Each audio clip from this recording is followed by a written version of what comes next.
एक बार फिर से हमारे चैनल पे आपका बहुत बहुत स्वागत है। ठीक, पिछले वाले वीडियो में जो है कि हमने प्रकाश के परावर्तन वाले लेक्चर में हमने जो है कि डिस्कस किया था। यहाँ तक तो जो है कि गोली दर्पण में हमने डिस्कस कर लिया था। गोली दर्पण में हमने जो है कि हम बताए थे कि जो है कि चिन्ह परिपाटी में जो है कि हम डिस्कस करेंगे। चिन्ह परिपाटी में जो है कि डिस्कस करने से पहले हम जो है कि डिस्कस कर लेते हैं। क्या डिस्कस कर लेते हैं? हम जो है कि जान लेते हैं कि दर्पण के बारे में थोड़ा सा कुछ जान लेते हैं। गोली दर्पण हमने पढ़ा था। गोली दर्पण में हमने ये पढ़ा था कि कौन सा गोली दर्पण में कौन सा उत्तल दर्पण कौन सा अवतल दर्पण है। ठीक, तो हम जान लेते हैं कि देखिए कौन सा जो है कि उत्तल दर्पण है, कौन सा जो है कि अवतल दर्पण है। ठीक, तो देखिए यहाँ पर ये वाला जो भाग होता है, ठीक, हमने बताया गोली दर्पण होता क्या है? किसी खोखले गोले का कटा भाग होता है। ठीक, एक भाग यहाँ पर ले लिए, जो कि दूसरा वाला भाग यहाँ पर ले लिए। चलिए काफ़ी खूब बड़ा हो गया, देखने में भी खूबसूरत लग रहा है। इतना बड़ा लेकर हम करेंगे क्या? इसका कोई उपयोग भी नहीं है, तो इसलिए इसको हम जो है कि इसको हम रब कर देते हैं। फिर से लेते हैं, इसे छोटा बनाएंगे ताकि देखने में अच्छा लगे और हमको अच्छे से समझ में आ सके। तो चलिए एक गोला ये लेते हैं, ये अब सुंदर बना। ठीक, चलिए इसको मिला लेते हैं और हाँ, अब लगभग ठीक है। देखिए गोली दर्पण में हमने ये जाना था कि जब हम किसी खोखले गोले को काट लेते हैं, ठीक, क्या होता है गोली दर्पण? किसी खोखले गोले का कटा भाग होता है जिसकी उभरे हुए तल पर कलई कर देते हैं। चलिए हमने मान लिया कि हम इसको यहाँ से कट कर लेते हैं। ठीक, इतना हमने कट करके निकाल लिया। ठीक, इतना हम कट करके निकाल लिए, बाकी जितना ये बचा, ठीक, इसको इस तरह से कर लेते हैं। इसे हम कर लेते हैं, ये हमारा सेंटर पॉइंट। ठीक है, और यहाँ से यहाँ तक की पूरी दूरी जो है कि ये हमारे बिंदु से यहाँ तक का पूरा, इसको समझने के लिए हम बता रहे हैं। यहाँ से यहाँ तक की जो हमने दूरी लिया है ये हमारी त्रिज्या है। ठीक, ये हमारा क्या है? आर है। इसको हम त्रिज्या मान लें। इसको भी जो कि हम इस पॉइंट को भी हमने जो है कि इसको त्रिज्या मान लिया। अब देखिए हमने क्या माना था कि गोली दर्पण होता क्या है? किसी खोखले गोले का कटा भाग होता है जिसके उभरे हुए तल पर, पहले तो यह जानिए कि किसी खोखले गोले का कटा भाग होता है। गोली दर्पण हमारा क्या होता है? किसी खोखले गोले का कटा भाग होता है। तो गोली दर्पण हमारा जो है कि दो प्रकार का होता है। हमने ये भी डिस्कस उसमें किया था कि गोली दर्पण हमारा दो प्रकार का होता है। कौन कौन से होता है? एक हमारा होता है उत्तल दर्पण होता है, एक हमारा अवतल दर्पण होता है, एक उत्तल दर्पण होता है।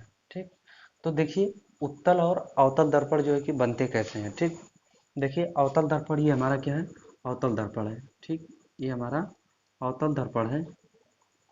यहाँ पे हम लिख देते हैं ये हमारा अवतल दर्पण है। और देखिए इसके क्या करते हैं? अवतल दर्पण क्या होता है? अवतल दर्पण उसको कहते हैं जिसके उभरे हुए तल पर कलई कर देते हैं। ठीक, ये उभरा हुआ तल है तो इसको कलई कर दीजिए। ठीक, और दबे हुए भाग को हम परावर्तक तल बना देते हैं। तो ऐसे जो है कि दर्पण को हम अवतल दर्पण कहते हैं। और उत्तल दर्पण क्या होता है? उत्तल दर्पण ये होता है जैसे हम जो है कि इस यहाँ से जो है कि हम इसको कट कर लेते हैं। ठीक, इस त्रिज्या को थोड़ा सा हम उधार कर बना देते हैं। ये जो गलत दिशा में बन गया तो ये हमारा त्रिज्या यहाँ हो गया। अब हम क्या करते हैं? यहाँ से इसको कट कर लेते हैं। ठीक, यहाँ से क्या करते हैं? इसको कट कर लेते हैं। ये हमारा क्या हो जाता है? ये हमारा हो जाता है उत्तल दर्पण। इसको हम लिख लेते हैं उत्तल दर्पण। ठीक, कौन सा दर्पण? ये हमारे गोली दर्पण के दो भाग हैं। दो प्रकार के होते हैं गोली दर्पण, एक होता है अवतल दर्पण, एक होता है उत्तल दर्पण। तो उत्तल दर्पण में क्या होता है? इसके हम दबे हुए भाग पर कलई कर देते हैं। क्या करते हैं? इसके दबे हुए भाग पर कलई कर देते हैं। ठीक, इस तरह से आप दबे हुए भाग पर कलई कर दें तो उभरा हुआ तल इसका परावर्तक तल हो जाता है। और इसका ये जो ये जो हमारे दबे हुए भाग हैं ये हमारा परावर्तक तल है। ठीक, ये हमारा परावर्तक तल है, हमारा परावर्तक तल है। और ये जो हमारा इसमें ये वाला परावर्तक तल है। ठीक, ये वाला इसमें देखो कि जो दबा हुआ भाग है ये परावर्तक है, इसमें उभरा हुआ जो है ये परावर्तक तल है। तो दो चीज़ों में आपको डिफरेंस समझ में आनी चाहिए। ठीक, इसमें देखो उत्तल दर्पण में दबे हुए भाग पर कलई करके उभरे हुए भाग को जो है कि परावर्तक तल बना दिया जाता है। तो ऐसे दर्पण को हम उत्तल दर्पण कहते हैं। और अवतल दर्पण में क्या होता है कि उभरे हुए तल पर दबे अब उभरे हुए तल पर कलई करके और दबे हुए भाग को परावर्तक तल बना देते हैं। ऐसे दर्पण को हम अवतल दर्पण कहते हैं। ठीक, अब इसमें मेन पॉइंट हमको जानना है कि दर्पण का द्वारक क्या होता है। दर्पण का द्वारक देखिए, ये हमारा जो है कि कुछ समय के लिए हम जो है कि इसको रफ कर देते हैं। ठीक, इसको जो है कि अभी ज़रूरत पड़ेगी तो हम इसको बना लेंगे। ठीक, चलिए इतना हम रफ कर देते हैं समझने के लिए कि हमने जो है कि इस गोले से काट करके इस भाग को निकाला है। तो यहाँ पर देखिए ये M1, ठीक, ये M2, ये M1 M2, इसको त्रिज्या भी तब तक कि यहाँ ना करके त्रिज्या को हम यहाँ बना लेते हैं। ठीक, अब देखिए क्या होता है, ये कहने का मतलब है कि दर्पण का द्वारक क्या होता है। दर्पण का द्वारक जो परावर्तक तल होता है। ठीक, यहाँ पे बता रहा है कि दर्पण का द्वारक क्या होता है। दर्पण का वह भाग जो परावर्तन करता है उसे दर्पण का द्वारक कहते हैं। ठीक, तो इतनी चीजें हमको जो है कि ये यहाँ से लेकर के यहाँ तक, ठीक, ये हमारा क्या कहलाता है, दर्पण का द्वारक कहलाता है। यही तो जो है कि हमारा परावर्तक करता है। प्रकाश की किरणें पता चली इस पर हुई, यहाँ पर आपतित हुई, परावर्तित हो जाएगी, यहाँ भी होगी, आपतित होगी, परावर्तित हो जाएगी, आप यहाँ से भी कराओगे उधर चली जाएगी। ठीक, तो कहने का मतलब है कि ये हमारा जो है कि परावर्तक तल है। तो दर्पण का द्वारक वे होता है जो परावर्तक तल होता है, वही हमारा क्या कहलाता है, दर दर्पण का द्वारक कहलाता है। ठीक, सारी पॉइंट जो कि अभी हम नोट करा देंगे दर्पण का द्वारक होता क्या है। इसके बाद इसमें दर्पण का द्वारक देखिए ये है। ठीक, इसमें ये M1 ये पॉइंट है, ये M2 ये पॉइंट है, तो इसलिए दर्पण का द्वारक कहते हैं। समझिए पहले अच्छे से, दर्पण का द्वारक किसे कहते हैं। दर्पण का द्वारक क्या होता है। दर्पण का द्वारक वह भाग होता है, ठीक, दर्पण का द्वारक क्या कहलाता है। दर्पण का वह भाग जो परावर्तन करता है उसे हम दर्पण का द्वारक कहते हैं। अगला वाला है दर्पण का ध्रुव। ठीक, दर्पण का ध्रुव क्या कहलाता है। मान लीजिए कि ये दर्पण के परावर्तक तल जो होता है, ठीक, परावर्तक तल के मध्य बिंदु, ठीक, यहाँ से मान लीजिए मध्य बिंदु आपका यहाँ पर है। ठीक, यहाँ पर जो है क्या है, मध्य बिंदु है, इसको हम P मान लेते हैं। ठीक, इसी P को हम जो है कि दर्पण का क्या बोलते हैं, ये हमारा जो है कि ध्रुव बोलते हैं। ठीक, दर्पण ध्रुव क्या कहता है, दर्पण के द्वारक के मध्य बिंदु को ही ध्रुव कहते हैं। देखिए ये द्वारक है, द्वारक के मध्य बिंदु हमारा P, और इसका जो है कि मध्य बिंदु यहाँ पर होगा। ठीक, इसको P बोलते हैं हम। तो इसलिए जो है कि ये हमारा देखिए P जो है कि दिख नहीं रहा है, ये P हमारा जो है कि ध्रुव हो गया। ये हमारा क्या कहलाता है, ये हमारा ध्रुव कहलाता है। ठीक, ये ध्रुव हमारे यहाँ पर है और ये ध्रुव हमारा यहाँ पर है। ठीक, इसके लिए अब देखिए अगला पॉइंट क्या है कि वक्रता केंद्र क्या होता है। वक्रता केंद्र, वक्रता केंद्र ध्यान से देखिए। वक्रता केंद्र इसमें क्या कह रहा है कि दर्पण के जिस खोखले गोले से काट कर बनाते हैं उस खोखले गोले के केंद्र को दर्पण का वक्रता केंद्र कहते हैं। देखिए ये जो हमारा वक्रता केंद्र हमारा ये है। ठीक, मतलब ये खोखला गोला है, जिस खोखले गोले से काट करके ये बनाया गया, उस खोखले गोले के केंद्र को क्या कह रहा है कि वक्रता केंद्र क्या होता है। दर्पण को जिस खोखले गोले से काट करके बनाया गया है उस खोखले गोले के केंद्र को वक्रता केंद्र कहते हैं। इसमें वक्रता केंद्र ये है, ठीक, ये C, और इसमें जो वक्रता केंद्र ये हमारा C है, इसको हम नाम दे देते हैं C। ठीक, यहाँ से जो कि हम इसको थोड़ा सा मिला लेते हैं, जहाँ जहाँ से कटा था इसको हम मिला लेते हैं। ठीक, तो ये हमारा वक्रता केंद्र कहलाता है। अगला वाला अभी जो कि इसको पूरा लिख लिख करके बताएंगे, पूरा लिख लेंगे, फिर इसको जो कि एक एक जो है कि समझाएंगे। पहले यहाँ पर समझ लीजिए, फिर जो है कि एक एक पॉइंट को जो है कि लिख लिख करके पूरा आपको जो है कि डिटेल फिगर बनाकर समझाएंगे। ठीक, अगला वाला क्या कह रहा है, वक्रता त्रिज्या। वक्रता की त्रिज्या क्या कह रहा है, दर्पण को जिस खोखले गोले से काट कर बनाया जाता है उस खोखले गोले की त्रिज्या को वक्रता त्रिज्या कहते हैं। ये दर्पण को जिस खोखले गोले से काट कर बनाया जाता है उस खोखले गोले की त्रिज्या को, यहाँ से यहाँ तक तो जो है कि त्रिज्या है, यहाँ से ये दूरी लिए तो पूरा जो है कि आप घुमा दीजिए तो पूरा एक सर्कल बन गया, तो उसी सर्कल को ये काट कर बनाया गया है। तो ये जो त्रिज्या ली गई है इसी को हम जो है कि वक्रता त्रिज्या कहते हैं। अगला वाला क्या है, मुख्य अक्ष क्या है। मुख्य अक्ष क्या होता है, देखिए यहाँ पर दर्पण को केंद्र, दर्पण का केंद्र तथा दर्पण के ध्रुव को मिलाने वाली रेखा को मुख्य अक्ष कहते हैं। दर्पण के केंद्र, चलिए मान लिया केंद्र ये हो गया, ठीक, और ये दर्पण के ध्रुव को मिलाने वाली रेखा, ठीक, ये हमारा जो है कि ये हमारा मिलाने वाली रेखा जो है कि इसको हम जो कि क्या कहते हैं, इसको मुख्य अक्ष कहते हैं, प्रिंसिपल एक्सिस बोलते हैं इंग्लिश में। ठीक, इसको हम क्या बोलते हैं, प्रिंसिपल एक्सिस बोलते हैं। देखिए अभी जो है कि सीधा नहीं बना है, टेढ़ा बना है, तो आप लोग जो है कि देख लीजिए, यहाँ से सेंटर पॉइंट्स मिलाते हैं तो ये हमारा सीधा भी नहीं है, केवल बताने के लिए है। और यहाँ पर देखिए जो है कि हमारा ये हमारा ये हमारा जो है कि मुख्य अक्ष ऐसे होगा। कहने का मतलब मुख्य अक्ष क्या होता है, दर्पण को जिस खोखले गोले से काट कर बनाया जाता है, ठीक, उस गोले के केंद्र सी से और दर्पण के ध्रुव के बीच की रेखा को, ठीक, खींची गई रेखा को हम क्या कहते हैं, मुख्य अक्ष कहते हैं, प्रिंसिपल एक्सिस कहते हैं। अगला वाला क्या है, मुख्य अक्ष, मुख्य फोकस, दर्पण की वक्रता केंद्र तथा दर्पण के ध्रुव के बीच के मध्य बिंदु को दर्पण का मुख्य फोकस कहते हैं। आप क्या कहते हैं, देखिए दर्पण के ध्रुव और ये वक्रता केंद्र के मध्य बिंदु, ठीक, इधर से जितना है इधर से जितना, एकदम मध्य बीच में, इसी को हम क्या बोलते हैं, मुख्य फोकस एफ बोलते हैं, ठीक, इसको हम एफ बोलते हैं। और देखिए अगला वाला क्या कह रहा है, मुख्य फोकस है, मुख्य फोकस दूरी क्या है? देखिए दर्पण में फोकस से लेकर के ध्रुव के बीच की दूरी को फोकस दूरी कहते हैं, ठीक। ये दर्पण देखिए मुख्य फोकस लेके ध्रुव के बीच तक की दूरी को हम क्या कहते हैं, फोकस दूरी कहते हैं, ठीक। अब इसके बाद अगला वाला थोड़ा सा देख लेते हैं। ये हमारा कह रहा है फोकस बिंदु। चलिए ये जो है कि हमारा फोकस बिंदु क्या होता है, फोकस बिंदु जो होता है कि ये मध्य बिंदु को ही बोलते हैं। अधिकतर जो प्रकाश किरणें जहाँ पर मिलती हैं, मिलती हुई प्रतीत बनती हैं, जहाँ पर इमेज बनता है, ठीक, फोकस बिंदु क्या कह रहा है, मुख्य अक्ष के समांतर आने वाली किरणें दर्पण से परावर्तन के पश्चात मुख्य अक्ष के जिस बिंदु पर आकर मिलती है अथवा मिलती हुई प्रतीत बनती है उसे फोकस बिंदु कहते हैं। जहाँ पर मिलती है, जहाँ पर मिलती हुई प्रतीत होती है, उसे हम जो है कि मुख्य फोकस बोलते हैं या फोकस बिंदु बोलते हैं, ठीक।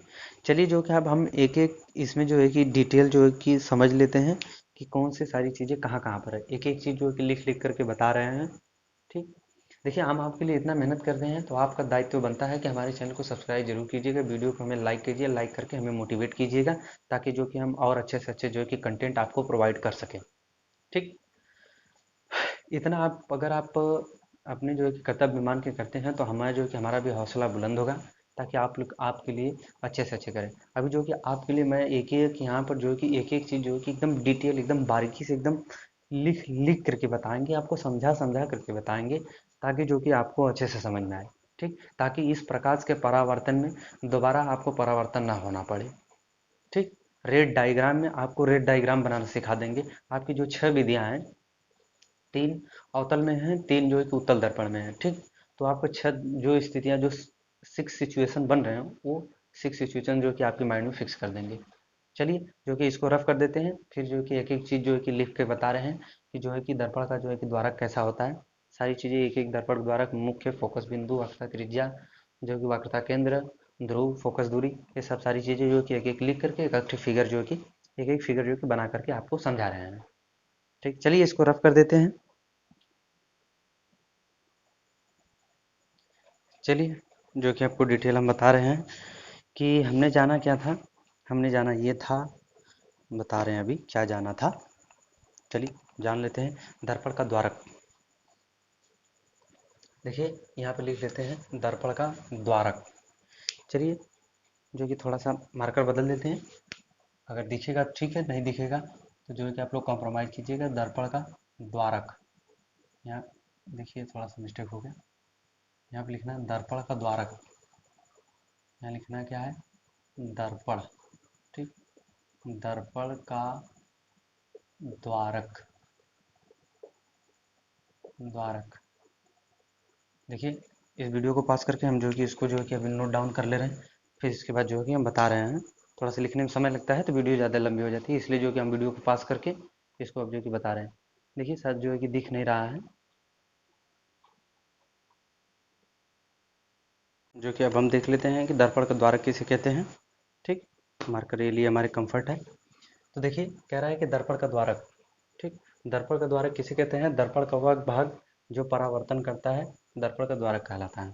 देखिए कैसे, दर्पण का वह भाग, मतलब कि ये हमारा, मान लीजिए हमारा ये अवतल दर्पण है, ठीक, और ये हमारा क्या है, यहाँ पर जो है कि हमारा ये हमने पेंट करके परावर्तक तल ये बना दिया, और ये हमारा M2 M1, ठीक, M1 M2 ये, और ये जो कि हमारा उत्तल दर्पण है, ठीक।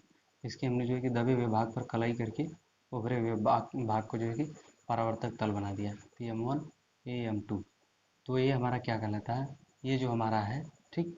और ये जो हमारा है, ये जो परावर्तक तल है यहाँ पर है, ये हमारा क्या कहलाता है, दर्पण का द्वारक कहलाता है। इसमें ये दर्पण का द्वारक ये है, ठीक। ये जान लिया। अब हमसे कह रहा है कि दर्पण का ध्रुव। चलिए क्या कह रहा है, दर्पण के मध्य बिंदु, पहले दर्पण बनाइए। चलिए हमने जो है कि एक हमारा अवतल दर्पण ले लिया, ठीक। अवतल दर्पण के पीछे जो है कि आप कलई कीजिए, कलई करके परावर्तक तल बनाइए। ये कह रहा है कि दर्पण के द्वारक, ये हमारा द्वारक है यम 1 यम 2, ये हमारा दर्पण का द्वारक है, ठीक। इसे कह रहा है कि मध्य बिंदु, मध्य बिंदु क्या है हमारा, सेंटर पॉइंट ये है। तो इसी को पी को, ठीक, यहाँ पर हम लिख देते हैं पी। तो ये हमारा क्या कहलाता है, दर्पण का ध्रुव कहलाता है, ठीक। हमारा क्या कहलाता है, दर्पण के द्वारक के मध्य बिंदु को दर्पण का ध्रुव कहते हैं। देखिए यहाँ पर द्वारक लिखे हैं, ठीक। ये हमारा जो मिस्टेक हो गया है, ये हमारा ध्रुव कहलाता है। दर्पण के द्वारक के मध्य बिंदु को दर्पण का ध्रुव कहते हैं, ठीक। आप देखिए ये हमारा दर्पण का द्वारक है, इसका मध्य बिंदु सेंटर पॉइंट यहाँ पर है। तो इसको हम जो है कि इसी मध्य बिंदु को हम क्या कहते हैं, दर्पण का ध्रुव कहते हैं। और ये दर्पण का द्वारक क्या है, देखिए जो परावर्तक तल होता है, दर्पण का जो परावर्तक तल होता है, वही हमारा क्या कहलाता है, दर्पण का द्वारक कहलाता है, ठीक। चलिए इसको रख करके जो है कि अगला वाला समझ लेते हैं। अगला वाला जो है कि कैसे है,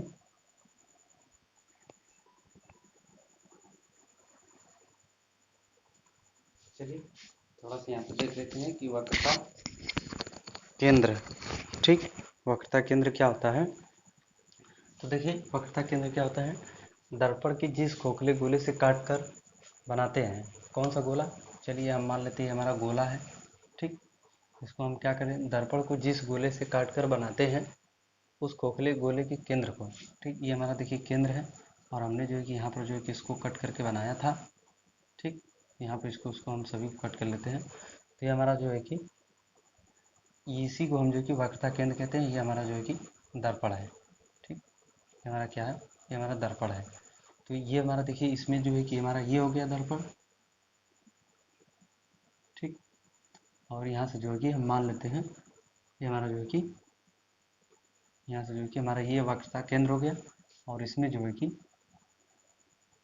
ठीक, इसमें हमारा कौन सा हो गया, इसमें जो है कि वक्रता केंद्र हमारा इधर हो गया। दबे हुए भाग पर कलाई कर देते हैं तो भरा हुआ तल जो कि परावर्तक बन जाता है। यहाँ पर देखिए हमने दर्पण को काटा था, ठीक। तो ये हमारा जो कि जिस गोले से बनाते हैं, उसी को जो कि हम वक्रता केंद्र कहते हैं। उसी गोले के केंद्र को हम वक्रता केंद्र कहते हैं, ठीक। अब देखिए वक्रता त्रिज्या क्या हो गया, जिस दर्पण को जिस गोले से काट कर बनाया जाता है, उस गोले की त्रिज्या को वक्रता त्रिज्या कहते हैं। चलिए देख लेते हैं हम यहाँ पर, ये मान लीजिए हमारा गोला है, ठीक। हमने इस गोले से जो है कि काट करके दर्पण को बनाया था, ठीक। तो यहाँ से यहाँ तक जो है कि हम दर्पण को काट लेते हैं, ठीक। यहाँ तक हमने दर्पण को काट लिया। बाकी जो बचता है, ठीक, यहाँ से इस पॉइंट तक, चाहे इधर ले लेते हैं, वक्रता त्रिज्या मिला देते हैं। अब इधर ले लेंगे तो इधर भी होगा, इधर भी होगा, मतलब सभी दिशा में होगा। तो वक्रता त्रिज्या कहीं भी होगा, तो इसको हम जो है कि वक्रता त्रिज्या कहते हैं, ठीक। वक्रता त्रिज्या जो कि इसी पॉइंट पर लेते हैं, ठीक। यहाँ से हम लेते हैं तो इसको जो है कि हम वक्रता त्रिज्या आर भी बोलते हैं, ठीक। यहाँ से यहाँ तक लेंगे। ध्रुव के मतलब कि ये हमारा पी ध्रुव है, ये हमारा सी है, मतलब वक्रता केंद्र है। तो वक्रता केंद्र को हम सी से डिनोट करते हैं, ठीक। वक्रता त्रिज्या को आर से, मध्य बिंदु को पी से, ठीक। इत्यादि चीज़ें जो है कि हमने पढ़ा, ठीक। अभी जो है कि हमने हमने जो है कि अब क्या पढ़ा था, बाकी अब जो बचता है जो कि नेक्स्ट वीडियो में पढ़ेंगे। हमने क्या पढ़ा, दर्पण का द्वारक पढ़ा है, दर्पण का ध्रुव पढ़ा है, वक्रता केंद्र पढ़ा है, वक्रता त्रिज्या पढ़ी। हमने 4 चीज़ें डिस्कस की है। बाकी जो बचता है वो जो है कि हम नेक्स्ट वीडियो, अगले वीडियो में पढ़ेंगे, ठीक। यदि हमारा चैनल आपको अच्छा लगा, यदि हमारा वीडियो आपके लिए ये लगता है कि नहीं यूज़फुल है, तो हमारे चैनल को सब्सक्राइब जरूर कीजिएगा। अगर कोई भी मिस्टेक हो या वीडियो समझ में आया तो हमारे कमेंट बॉक्स में ज़रूर कमेंट कीजिएगा। इसके पहले जो है कि हमने 2 लेक्चर ले लिया है क्लास 10 की, जो है कि फिजिक्स प्रकाश के परावर्तन में। उस वीडियो का लिंक जो है कि इस वीडियो के आपके डिस्क्रिप्शन में मिल जाएगी। आप जो है कि जा करके बारी बारी से जो है कि वीडियो आप हमारी देख सकते हैं। तो चलिए नेक्स्ट वीडियो मिलते हैं, तब तक के लिए थैंक यू।